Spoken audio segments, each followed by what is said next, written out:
আপনারা কি জানেন স্মৃতিশক্তি প্রখর করতে দৈনন্দিন জীবনে কি কি কাজ করা উচিত? স্মৃতিশক্তি কম বা দুর্বল হলে আপনার দৈনন্দিন কাজকর্ম করতে প্রবল অসুবিধা হয়। প্রয়োজনীয় কথা ভুলে গেলে বা আনমনে থাকলে সেটা কিন্তু খুবই সমস্যার একটা জিনিস। তাই প্রতিদিনের জীবনে সহজ কিছু নিয়ম মেনে চলুন, আপনার স্মৃতিশক্তি হবে প্রখর। সহজে কিছু ভুলেও যাবেন না আপনি, কাজ করতেও আপনার সুবিধা হবে। যেমন প্রতিদিন মেডিটেশন অর্থাৎ ধ্যান করার অভ্যাস রাখা প্রয়োজন। দিনে অন্তত 10 থেকে 15 মিনিট ধ্যান করুন।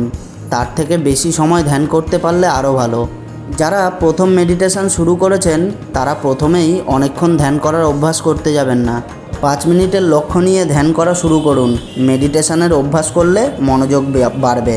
আপনি কি কি খাবার খাচ্ছেন তার ওপরেও অনেকাংশ নির্ভর করে স্মৃতিশক্তি প্রখর হওয়া।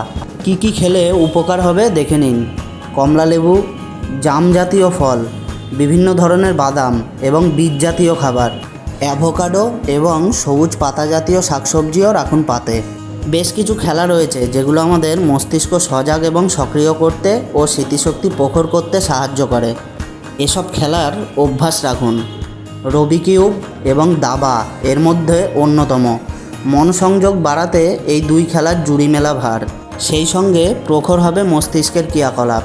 আপনার মস্তিষ্ক যাতে সঠিকভাবে কাজ করে এবং স্মৃতিশক্তি ঠিক থাকে যাতে, সেই জন্য পর্যাপ্ত পরিমাণ ঘুমের প্রয়োজন রয়েছে অতি অবশ্যই। সারাদিন কাজ করলে পরিশ্রম হয়, আর তারপর রাতে 7 থেকে 8 ঘন্টা ঘুমের প্রয়োজন রয়েছে প্রাপ্তবয়স্কদের। তাই ঘুমের দিকেও খেয়াল রাখা দরকার।